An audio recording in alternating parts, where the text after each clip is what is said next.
Selalu kabar silang berikut jatah karo silang kondo kami sisane di sono silang di saksi prestasi itu apa itu silang tuh katulo tulang berganti parati bilo sito mukono parang diskoro karo itu ya sepatu tidak lebih sampai kalau tulang dia apa sama dengan itu marbo Pandu, panggung goncang botek koko. Saya dia cuma di wayang burung. Nonton wayang. Kalau gitu kinawe, bukan bondo. Ini mau tak sama dicari sambung kebelar bagian panggilan di foto rapi. Binaskan tak juga karang artikel. Yotiso karang artikel.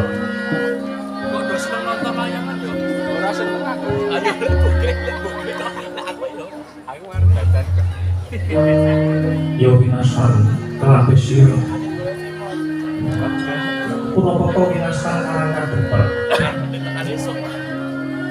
kalau ingin kubu disubur ingin sakit lupakan taman tua pohon kalau kesimpan kalau kapan kalau kebantu tadi rejo dan korjo abis saking bulu batu bumi yang bersat lalu kata pemerintahan kelampai sirah abad internet tujuan pendampingan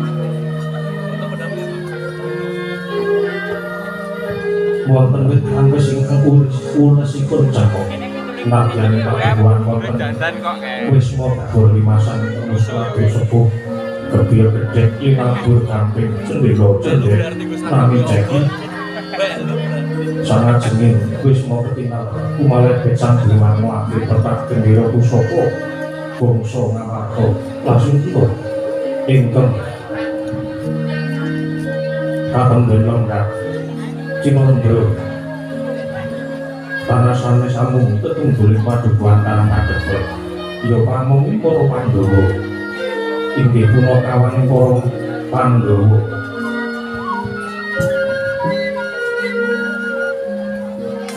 inggih punakawan Madukara Rama Kyai Lurah Semar Nayantaka ya Badranaya ya Sahon-sari ya Duda Manangunung ya juru biak untuk prasata ya buka sampir ya buka kabi inggih Kyai Wismaya Semar tegese datan kesamaran saking kahanan ingkang gumelar miwah ingkang dereng gumelar Nayantaka Naya Ulat Antaka tegese mati yen pinuju tengah atine Lurah Semar kaya wong mati Badranaya Badra Bulan Naya Ulat yen pinuju karenan penggali ulate Lurah Semar Yayan ulang dadari Salon-sari sapari purahe tansah nang sepake ora sari malah sari Buddha Manangunung wujuding Kyai Waletaka samrung ngewohake yen diarani lanang kamangka kopek nanging yen wadon ora bisa juru diak unta prasangka tegese pamung ingkang tukang gawe kautaman Jangkan Sumara Santo tegese dadi gurune wong kang ngadulan Tata Brata sambar Brana ila lan Gawa pembuka sampir tegese jarmo kang wis kalih saking Buddha Pangrencana anane amung sarwa merdeka lair terus badhe buka bojo kaki tegese dadi juru pelados ingkang setya tuhu ing sesambungan Kyai Wismaya kinarya pepangan dumadi Sis Wismaya duwe muni saking esmuning cahya weninge gesang Lurah Semar ngundhaken darmaning pamong awit dasar wibawa suntosa lan wicaksana wibawa lirik sabarang tumindak adhedhasar jujur lan mikolehake sakrating penting ajak amun mulyaning bangsa duwe praja Setuso, lirik, dan sampai bumi pamitan Katapan itu ada dasar Kan dari kapitayan kering penguasanya Gusti Maka karya jaga Wicaksana, lirik para ing paningal lipat ing kawruh nggunakake pangaksoma dasar adil lan bebener prasaja lirik sami tias-tiase pematu sak paripolahe amung mapan samadya piting klopo amung salubine datang pinaryo-karyo ora nate kang gunggung diri tansah mulat blagating swasana kang linaras kalawan kiblating cipta sem-seme rasa gregeting karsa lan babaring karya pramila datan longko lamun curang semar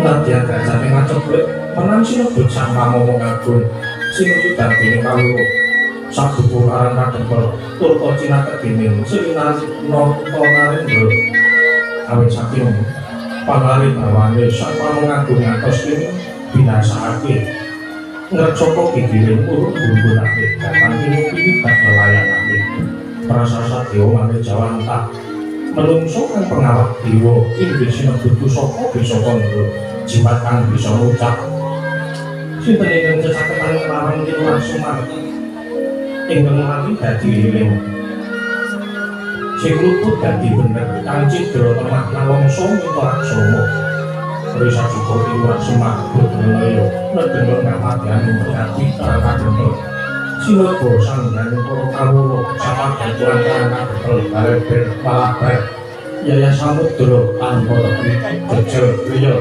pasibane para kawula ing pengajap sageta midhangetake sabane Kilurah Semar kaya mengko sakutawis lenggah aparya kagiat penggalih Kilurah Semar dumirawuhipun para punden miwah para bendara ketingal nata ing manarta Prabu Karma Kusuma Raden Haryo Werkudara dengan datang kantun panai Pandhawa Satya Madukara Raden Janaka rawuh para Pandhawa datang kantun tansah ngapingi nata ing Bharawati Prabu Bathara Kresna Sumawana nata ing Mandura Prabu Baladewa putra ketiga Kilurah Semar para gawe Petruk Sumawana Bagong ing batos Kilurah Semar persasat kadidime kejubukan bukit sari tepan samudra madu dene para Pandhawa sampun kepara lenggah madyane karang kadempel parandene ing Kilurah Semar dereng pamamat garwandikan acara misuwur gedhog-gedhog gamelan kang tanpa gending kinarya pratandha Kilurah Semar arsa angra pengdaya mangkono wijiling pangandika Kilurah Semar kang dereng kababar ing lesan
Lumeng ramyan ingkang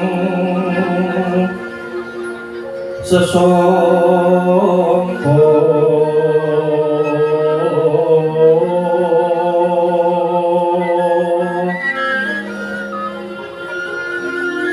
wayahnya kang lagyo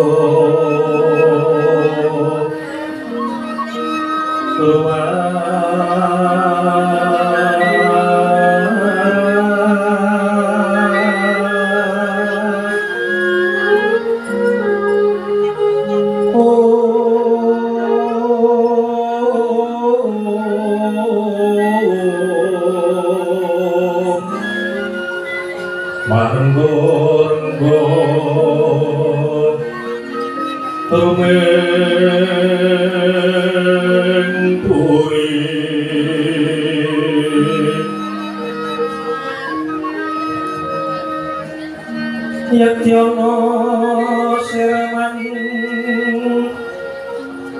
nanya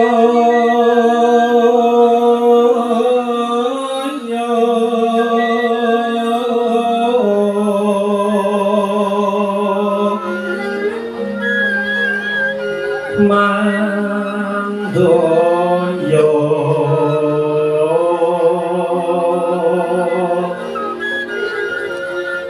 sekaring pawono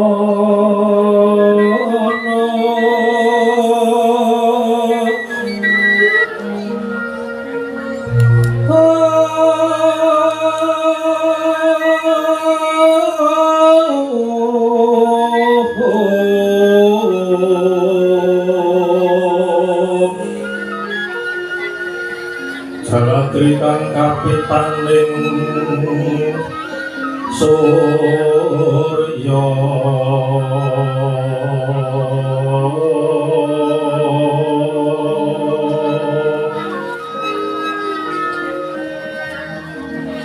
dening Wangkara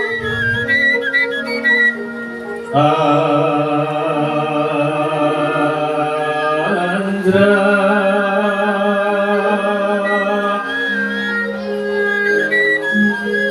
sumembur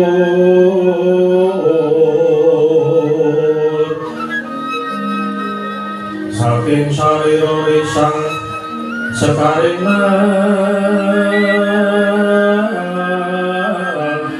Indra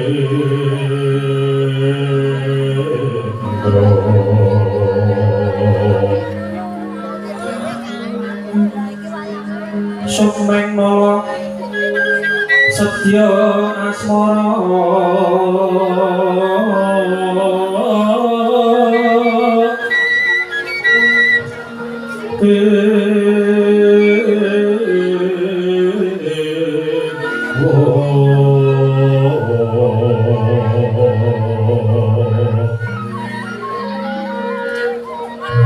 Dewataning sukmeng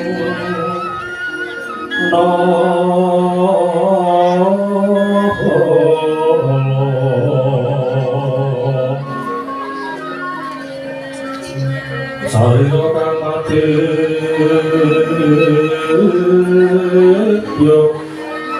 dibya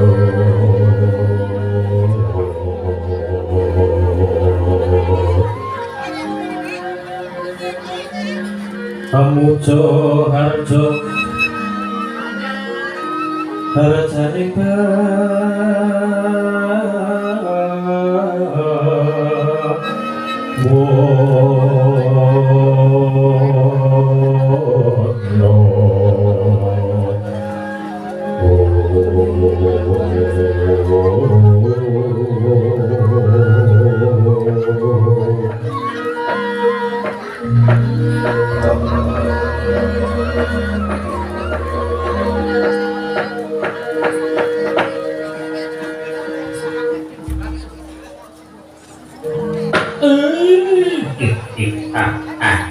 Begek sabdulita mel.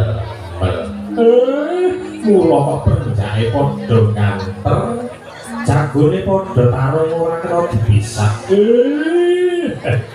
Pangraos kula yayah kejubrukan ukir sawi. Kelepan samudra wadu kawontenanipun ingkang kadempet. Dene amung sak sudung kula kemawon kok kerawuhan para penyagung ingkang sampun nglonggaraken salira ngentengaken salira rawuh wonten ing karang kadempet. Sinuwun ngamarta kula ngaturaken bekti kula kunjuk Ndara. Iya Kakang Semar. Kakang Semar Badranaya wis tampa. Tiba sepadha-padha Kakang Semar.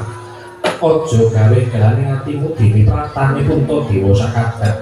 Ora paring cecara luwih dhisik marang Kakang Badranaya. Boten dados menapa, Den. Kula suwun dipun sekecakaken anggenipun lenggah jer. Nyatanipun wonten mriki menika namung desa, namung dusun. Benten kawontenanipun kaliyan Kitagara Negari Ngamarta. Sarwa-sarwi kekirangan sinuwun. Kakang Semar ora kaya kurang kepenak. Pratane Puntadewa ana ing karang kadempet dina samangka iki Kakang Semar. Matur sembah nuwun Ndara. Sinuwun Ndarawati wilujeng lenggahipun. Ya Kakang Mangestura payah Bathara Jagat. Iya Kakang Semar.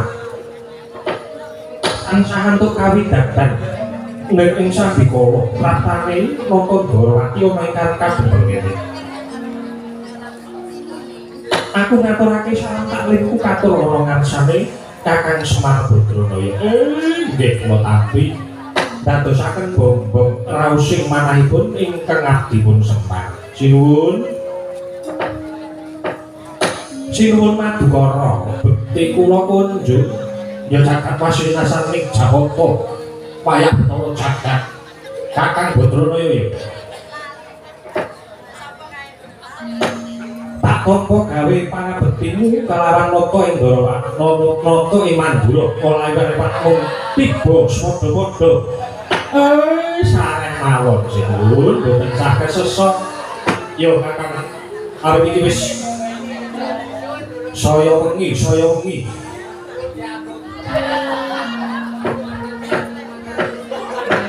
Dipun sekecake anggenipun lenggah sinuwun Mandura. Yo Kakang Semar ora kurang kepenak.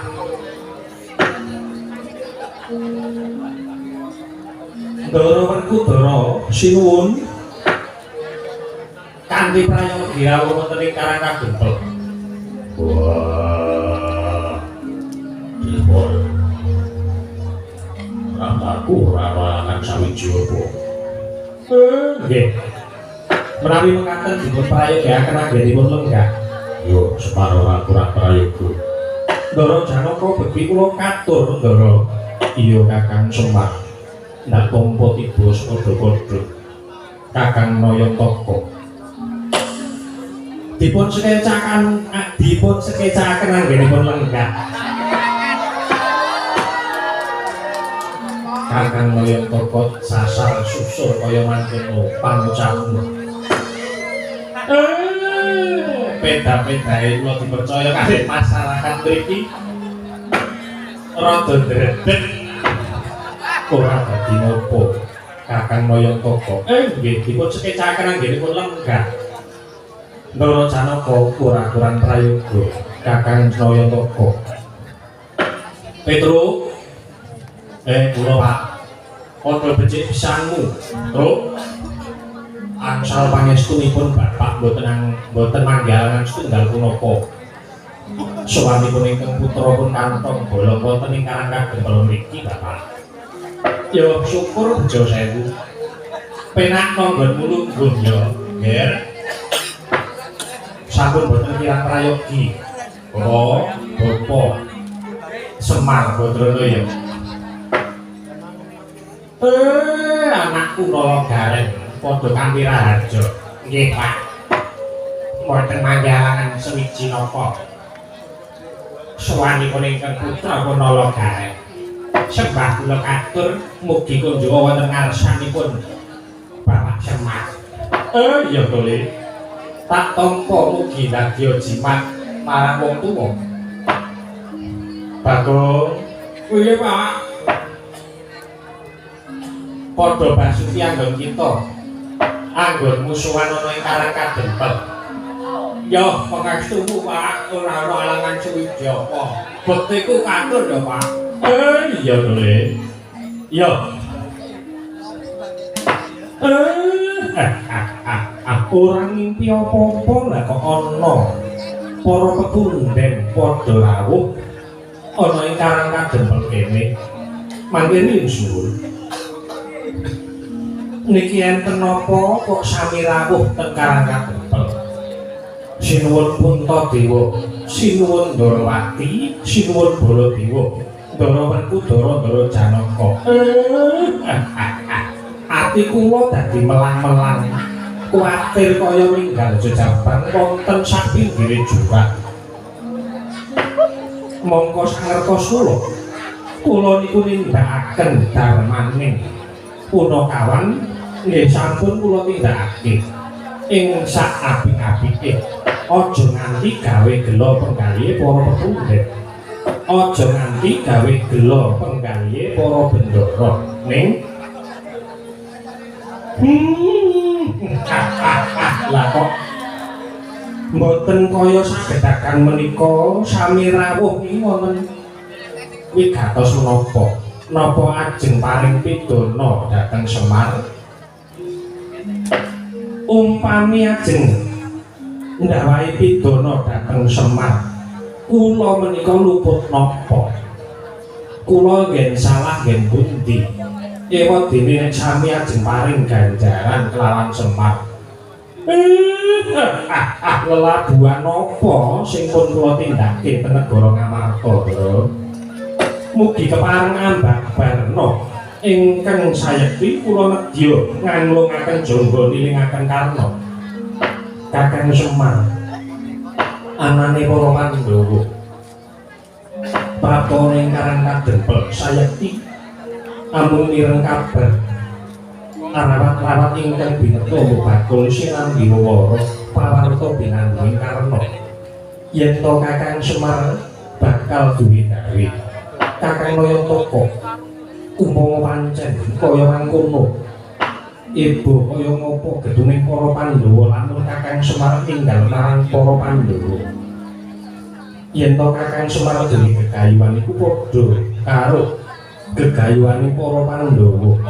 Mula Kakang Semar tumuli aku nganti marang kadangku Njodipati apa dene Madukara ingkang wigati nanjihake marang Kakang Semar babagan pawarta ingkang wis subar warata ana ing para kawula kang wis padha ngerteni kabeh yen to Kakang Semar bakal duwe gawe. Kakang Semar duwe gawe kang kepiye Kakang Semar? Kakang Semar sing gedhe pangapuranmu sayetine duwe nalika semana aku prapta ing negara Ngamarta ingkang wigati netepi marang kewajiban nanging suwani nata Ndarawati ana ing praja Ngendraprasta ngambarni Yayi Prabu Darmakusuma anggone wis tata-tata samekta ing gati sawit goyo diri nedya suwana ing Karang Kadempel tumuli napa Ndarawati kalawan kadangku Koko Prabu Baladewa dheweke tindake para Pandhawa malah kepasang yudha katuju ing apa dene kang dadi pangandikane Yayi Prabu Darmakusuma. Kakang Semar bakal duwe gawe. Kakang Semar kuwi bakal duwe gawe apa? Satemene Kakang Semar kuwi bakal duwe gegayuhan apa? Semar ngelingi yen to nata Mandura iki ngelingi Semar kuwi wis mula mentah kalawan para Pandhawa wiwit gelung nganti kuncung saka kuncung nganti gelung wiwit jabang nganti clatran nadyan Yayi Prabu Darawati uga tau tate nampa panudange Kakang Semar Baladewa iki ora ketang mung sedhela tau tate mbok gula mentah aku mbok kancani urip nalika aku disetakake ana ing Widra Kandhat mula yen wektu dina iki Kakang Nayantaka bakal duwe gawe enggal ngendika ana rerubaka ana pakaryan apa kang bakal disakul marang Baladewa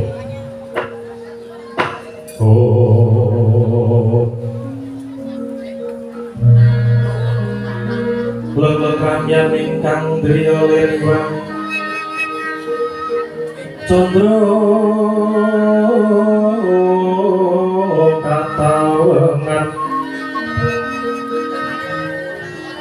Sumuing tias katuritan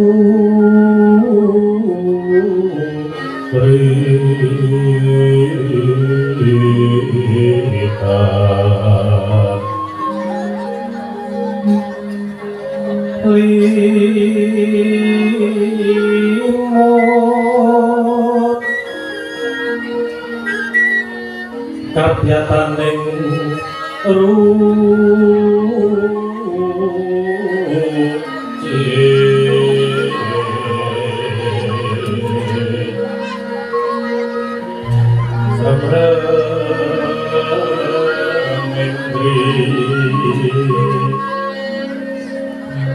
yo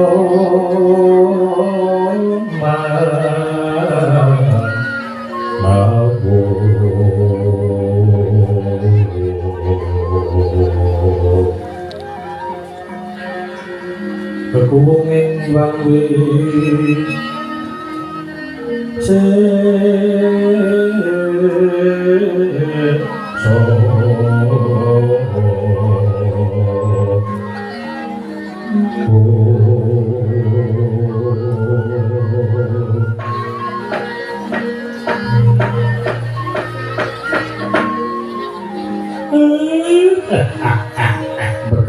berkekuk sak durita atur nuwun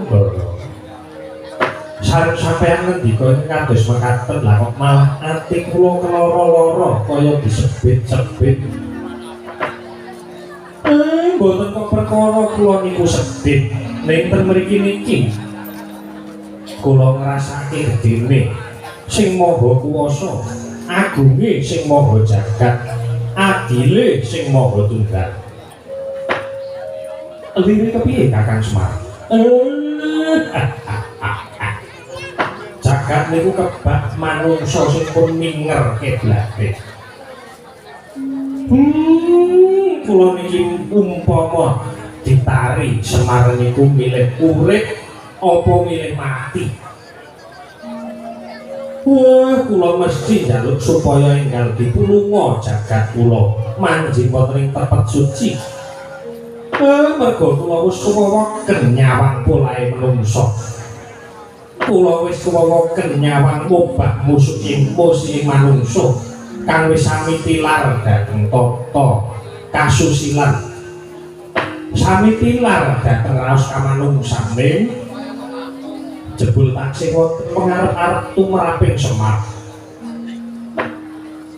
leres pengendikane para pinter sami nyebataken saakeh-akehe tumindak ala niku mesti wonten tutule wong sing tumindak apik semanten ugi saokeh-okehe wong sing tumindak becik iku mesti ora ketan siji loro sing ketunggulan sifat ala ten mriki niki kula mbuktekke lho ndara-ndara kula para Pandhawa menika kula nuwun sewu tetungguling para titah tetunggule jalma menungsa ketitik saben isi boten isin rawuh wonten ing karang kadempel boten wirang boten rumangsa asor derajate nadyan rawuh ing karang kadempel mriki Kamangka mriki menika papan dunungipun kawula cilik kaya Semar lan anak-anak kula. Ming sak kula mawon ya kok kepengin duwe kayuwan nganti kepireng para pepundhen para Pandhawa. Kula kok le bejo temen. Dereke Bendara meka para satriya-satriya, para ndara-ndara sing duweni ati suci pepayung budi rahayu. Syukur Ndara. Nek sampeyan nyuwun priksa kula niki ajeng ngaturaken duwe gawe. Mergo kegawean kula niku ya ning kegawean cilik-cilikan. Saukur kalih derajating Semar. Mengkene kula duwe gegayuhan sing dhuwur-dhuwur, kula duwe gegayuhan sing muluk-muluk. Mengke ndak diarani Semar wong cecak nguntal cagak, cebol kaya bulan kutha ngitung lintang. Pangeh kelakone cepak burunge. Awing sakula mawon kok duwe gegayuhan sing kaya gegayuhane para priyagung-priyagung. Kakang